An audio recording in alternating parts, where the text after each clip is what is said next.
Nos acompaña el presidente del Consejo de Defensa del Estado, el abogado Juan Antonio Peribonio. Muchísimas gracias por estar con nosotros. Muchas gracias a ti, Mónica, por la invitación. Tenemos hartos temas que tratar. Aprovecho de extender las felicitaciones por el aniversario en diciembre a todos los funcionarios del Consejo de Defensa del Estado. Dicho esto, es una buena época para hacer balance, no solo porque comienza el año, sino porque este año usted deja su cargo. Si usted tuviera que resumir este tiempo en el cargo, ¿cuál sería su balance? Bueno, la verdad han sido años bastante intensos. El año 2020, todos los servicios públicos sufrimos lo que fue la pandemia principalmente, pero también hay que señalar que en aquella época, en abril del 2020, estábamos sintiendo también las consecuencias del estallido social.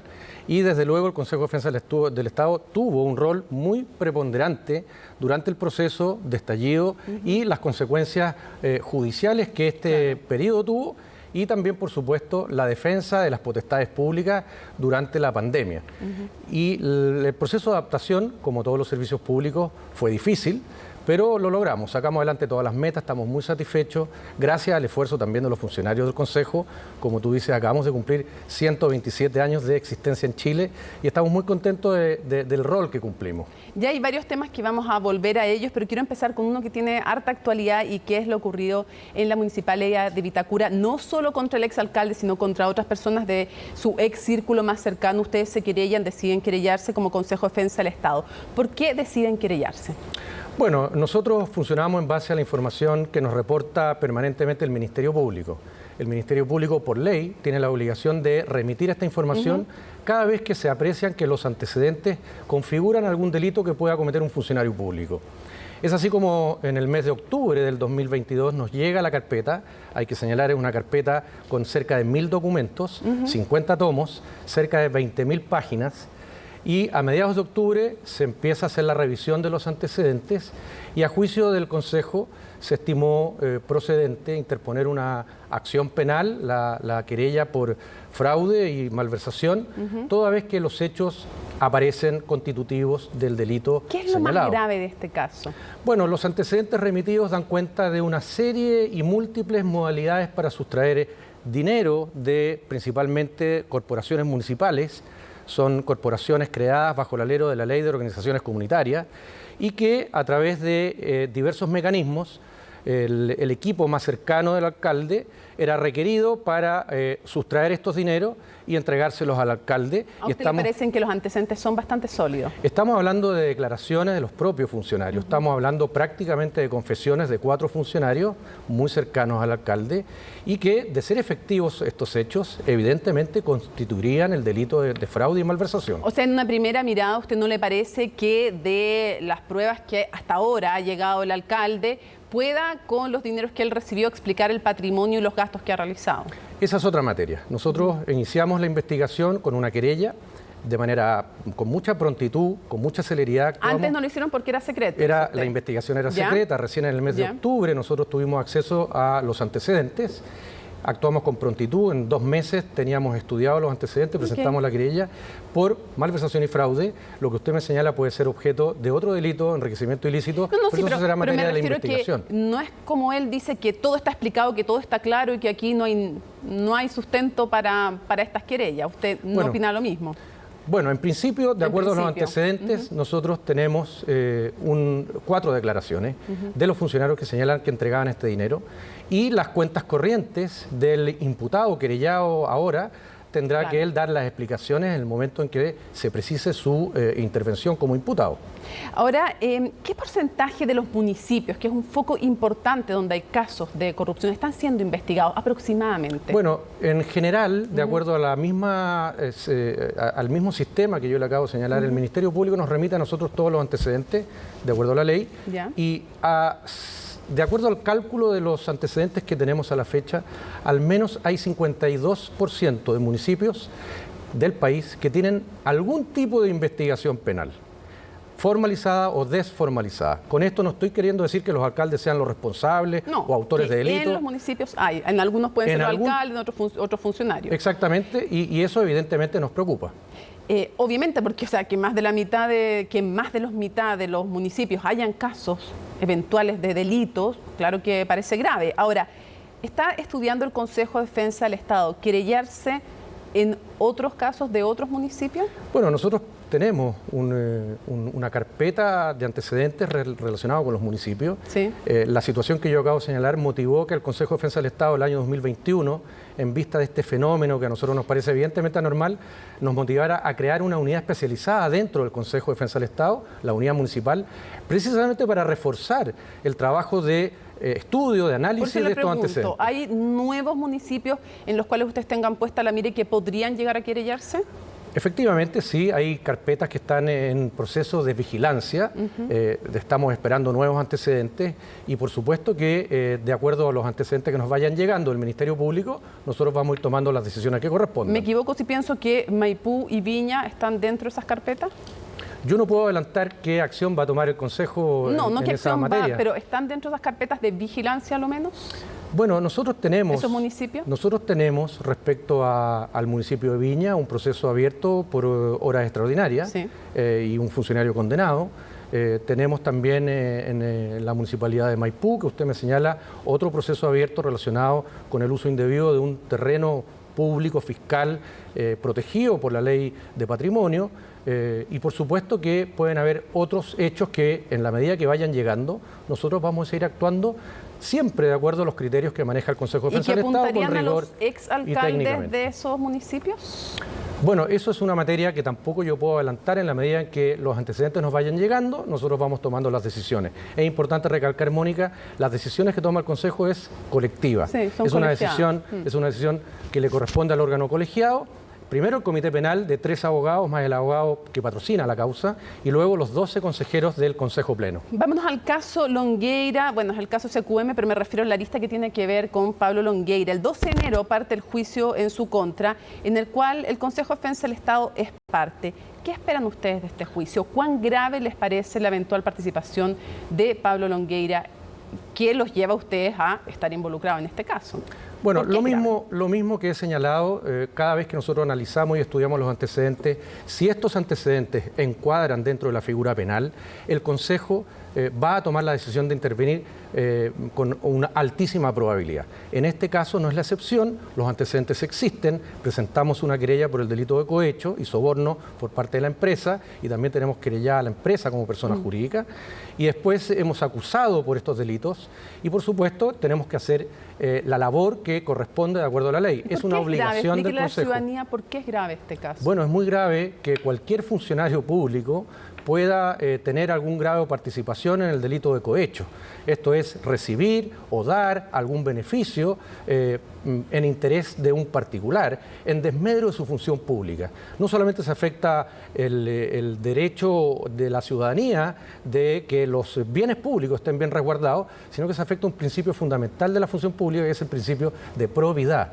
Cuando este principio de probidad se afecta, no solamente del punto de vista patrimonial, se afecta al fisco, sino que también a la fe pública, la confianza, las instituciones se debilitan.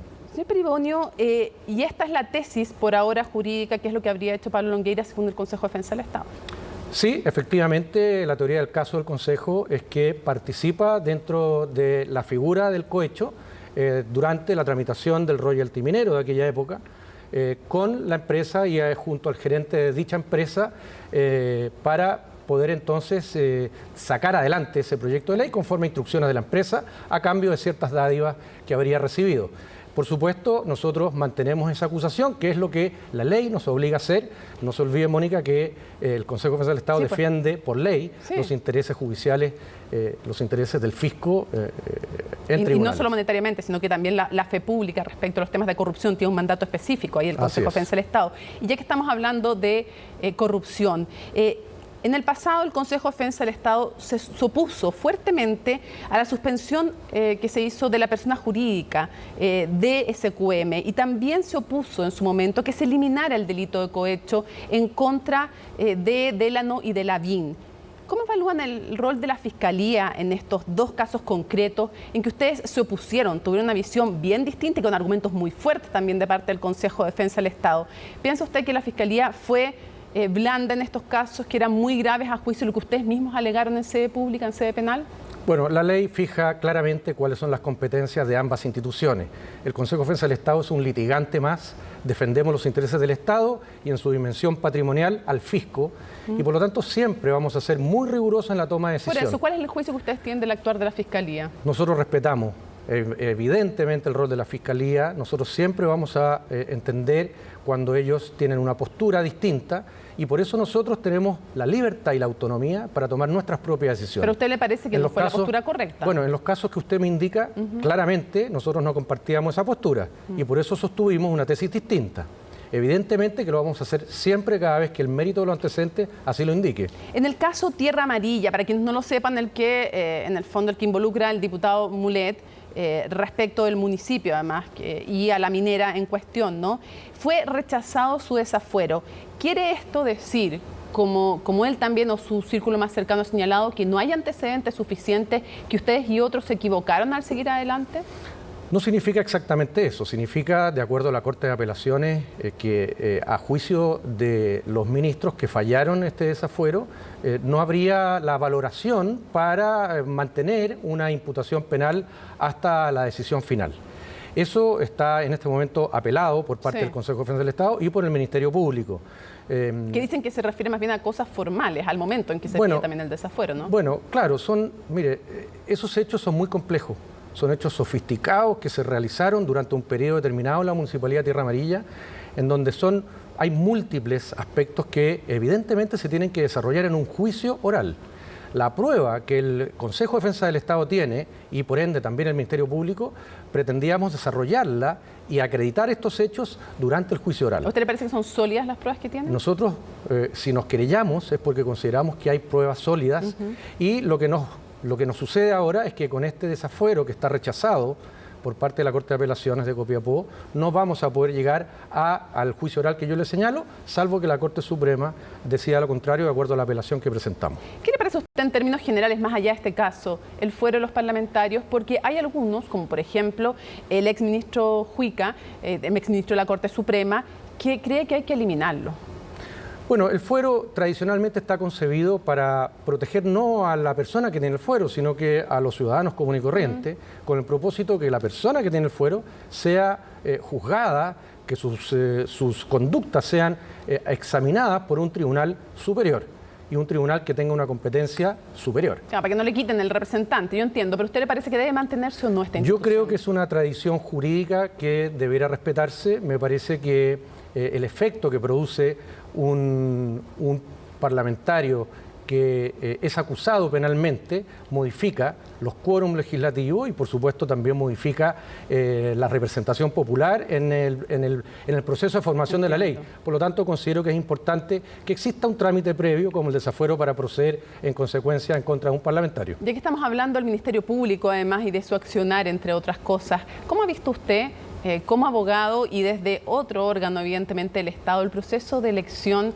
del fiscal nacional? Bueno, por supuesto, yo creo que si hacemos una encuesta, todos los ciudadanos querrían un proceso mucho más ágil, más ordenado, más sencillo, ojalá en el primer proceso. Indudablemente la aspiración de todos nosotros como ciudadanos sería esa. Pero estamos dentro de las reglas democráticas. Chile se rige por reglas de Estado de Derecho y la designación del fiscal participan 3 órganos, 3 poderes del Estado. Y por lo tanto hay que respetar las decisiones de cada uno de ellos. ¿Usted cree que ha sido un proceso sucio, como dicen los propios postulantes, los parlamentarios, incluso la vocera de la Corte Suprema, que ha sido complejo, dicen unos que ha sido sucio, que ha habido guerra sucia, que se ha llegado al barro? Bueno, no puedo calificar de sucio el proceso, no tengo antecedentes para afirmar aquello, pero... Pero ha leído la prensa, digamos, ha visto lo mismo que han visto ellos. Por supuesto que no es confortable para los ciudadanos, los espectadores, nosotros como ciudadanos, que se digan cosas que en realidad no corresponderían en un proceso que debiera ser normal, disciplinado dentro de lo que es una discusión democrática y desde ese punto de vista, por supuesto, hubiese sido mejor que hubiese salido rápido en el primer proceso. Ustedes han llevado causas respecto al estallido en 2 ámbitos, unas que tienen que ver con los daños patrimoniales, cuando hay destrucción, por ejemplo, de mobiliario público, y otras que tienen que ver con derechos humanos. En ese contexto, ¿qué le parece como señal los indultos que ha concedido a 12 personas involucradas en delitos cometidos en el contexto del estallido social? Primero, a modo introductorio, nosotros estudiamos cerca de 3.000 acciones constitucionales durante el estallido y también participamos respecto a vulneración a derechos de las personas durante el estallido. Hemos presentado cerca de 30 querellas por afectación de derechos de las personas durante el estallido. Y también hemos presentado cerca de 110 querellas por afectación por daño a cuarteles militares, de carabineros, patrimonio público, estatuas, monumentos, edificios públicos, los edificios de los porque tribunales. ambas cosas les parecían graves, los llevan adelante. Y en ese contexto, ¿qué le parece como señal los indultos que ha dado el presidente? Yo la verdad, y la Mónica, justificación pública que ha hecho. Por supuesto, yo no voy a evadir la pregunta, simplemente señalar que como Consejo de Defensa del Estado, luego de ver esta polémica que se ha suscitado a partir de estos indultos, debo guardar reservas. ¿Por qué razón? Porque hemos visto que algunos connotados abogados han señalado que los decretos que otorgaron el indulto podrían ser impugnados en tribunales. Y es perfectamente posible, eventualmente, que el Consejo de Defensa del Estado deba asumir la defensa de la legalidad de dichos decretos en tribunales. Por lo tanto, debo ser cauto y muy reservado. Dicho eso, hay que señalar que los indultos es una prerrogativa exclusiva y excluyente del presidente de la República. ¿Una prerrogativa que a usted le gustaría que se eliminara o no? Mire, la verdad, volviendo a las tradiciones jurídicas, esta es monárquica, ¿verdad? Y es heredable hasta el día de hoy, tradicionalmente ha existido. Yo creo que por razones humanitarias sí se justifica que el presidente de la República, como última ratio, en el caso de extremo de una persona que ya está, por ejemplo, afectado en su salud y va a morir, perfectamente por razones humanitarias un presidente de la República lo puede hacer.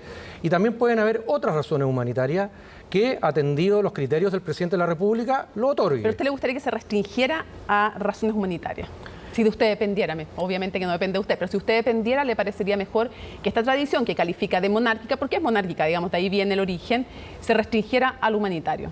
Bueno, se supone que todos los fundamentos del indulto deben dirigirse hacia lo humanitario, porque en realidad estamos hablando de personas que han sido condenadas, son culpables, y por lo tanto desde ese punto de vista la pena no se les borra, se les perdona la condena. Pero el presidente dijo que no eran delincuentes. Bueno, son opiniones, ¿verdad? Yo la verdad respeto... ¿No comparte esa opinión? Mire, yo sí. Se me vino a la memoria un refrán, ¿no? Uno es dueño de los silencios, pero a veces uno es esclavo de sus palabras. Son dichos que uno puede decir, comentar frente a los medios de prensa, pero si usted analiza los decretos, que es lo que nos correspondería eventualmente a nosotros, están los fundamentos. Y no está la inocencia dentro. Yo lo vi por la prensa, A nosotros no nos ha requerido nadie aún, pero el momento en que nos llegue lo vamos a estudiar a fondo. Pero lo que yo vi, de acuerdo a la prensa, vi los decretos por las redes sociales, están los fundamentos. Y no está dentro de los fundamentos la inocencia, de lo cual yo deduzco que usted no comparte las palabras del presidente cuando dice que no son delincuentes. Bueno, yo creo que es un parecer, una opinión personal del presidente que yo debo respetar y no me voy a referir más a eso porque la verdad son opiniones que el presidente puede hacer. Ya, hay temas que vamos a tener que dejar porque nos va a alcanzar el tiempo, como las licencias médicas que llevan ustedes adelante también, pero quiero ir a uno que nos importa, porque nos importa a los ciudadanos también y que de repente no se habla mucho. Respecto a las interceptaciones telefónicas del DINE a 4 exuniformados y también a periodistas, entre ellos a Mauricio Guaibel, que yo creo que cuando lo nombramos a él más o menos toda la gente se sitúa en qué caso estamos hablando, al ex militar Harvey, por ejemplo. ¿Por qué no se ha querellado el Consejo de Defensa del Estado? Porque es un caso grave. Bueno, el Consejo de Defensa del Estado se querella cuando tiene antecedentes serios, concretos y que con un grado de racionalidad tienen verosimilitud estos hechos para ser probados en un posterior juicio. Ya, pero sabemos que se produjeron las intervenciones. Esa es la premisa básica. ¿Qué ocurre en estos hechos? Estos hechos están bajo la Ley de Inteligencia Nacional. Y esta ley, además, está fiscalizada por una comisión especial de la Cámara de Diputados. La Cámara de Diputados, o la Comisión Especial de Inteligencia de la Cámara, no se ha pronunciado respecto a los hechos. Por otra parte, nosotros tenemos, de acuerdo a esta misma ley de inteligencia, la obligación de guardar reserva de estos hechos.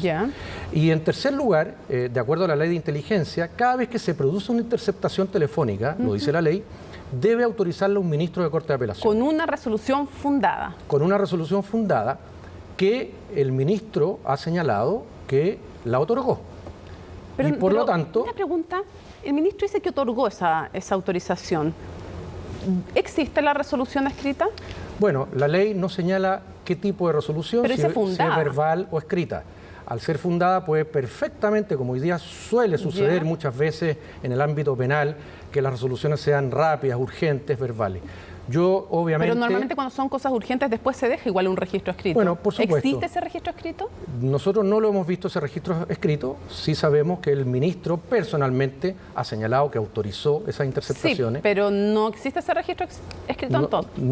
Ese registro escrito posterior al otorgamiento, nosotros no lo hemos visto. O sea, no les consta que exista. Pero nos consta por los dichos del propio ministro. O sea, les consta la autorización, pero no saben si existe o no un registro escrito. Claro, pero más importante es lo que señala el ministro de la Corte de Apelaciones, que dice que otorgó el permiso. Sí, pero ¿sabes lo que pasa? Es que, primero, a todo esto, ¿hay más intervenidos, más militares intervenidos? No, nosotros tenemos los antecedentes que usted señaló. Quiero además señalar... Pero no sabe si hay más o no. No sabemos, nosotros tenemos lo que actualmente nos remitió el Ministerio Público. ¿Podría haber más? No lo sabemos, Mónica, no puedo especular sobre eso. Son lo que usted señaló. Usted no tiene ningún antecedente, no ha escuchado ningún antecedente de más militares intervenidos ningún telefónicamente. Antecedente adicional, lo que usted me señaló, eso es que la duda que yo tengo es que dice la ley de inteligencia que tiene que haber una resolución fundada. Normalmente en derecho, cuando se habla de resoluciones fundadas, cuando hay emergencia se hace oral, pero después se deja escrito para que haya constancia de cuáles son los fundamentos. Porque si no está escrito, ¿cómo podemos saber cuáles eran los fundamentos, si eran buenos o malos? Entonces usted me dice que no sabe si hay resolución escrita. Y mi pregunta es, ¿cómo podemos saber los ciudadanos que nuestros teléfonos no están siendo pinchados si resulta que no necesariamente hay autorizaciones escritas? Bueno, ¿cómo puede uno saber que no está siendo espiado si es que no hay autorización escrita? Por eso le señalaba al comienzo, Mónica, que el proceso de la ley de inteligencia es complejo, está sometido a la fiscalización de la Comisión de la Cámara de Diputados y son ellos los que deben pronunciarse. Ellos analizaron estos hechos, no hubo pronunciamiento y el Ministerio Público... No está funcionando muy bien. Y el Ministerio Público, Mónica, tampoco se ha pronunciado.